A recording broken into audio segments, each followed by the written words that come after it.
گچیبولی میں ہائیڈرا نے غیر مجاز تعمیرات کو جے سی بی کے ذریعے برخاست کر دیا۔ ہائیڈرا ایجنسی نے منگل کو شہر حیدرآباد کے علاقے گچیبولی میں سنجیا کنونشن میں غیر مجاز تعمیرات کو جے سی بی کے ذریعے برخاست کر دیا۔ ہائیڈرا نے بتایا کہ کسانوں کے ارضیات اور fertilizer corporation of India employees کو کوآپریٹیو ہاؤسنگ سوسائٹی کے پلاٹس پر غیر مجاز قبضے کیے گئے ہیں اور غیر قانونی تعمیرات کی گئی ہے۔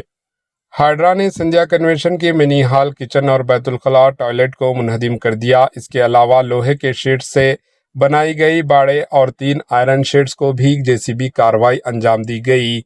ہائیڈرا کو 28 اپریل 2025 کو اس علاقے کے ایک شخص نے شکایت موصول ہوئی تھی۔ شکایت کنندگان نے ہائیڈرا کمشنر اے وی رنگناتھ سے درخواست کی تھی کہ وہ ان قبضوں کو برخاست کر دے۔ Bureau report, AHN news.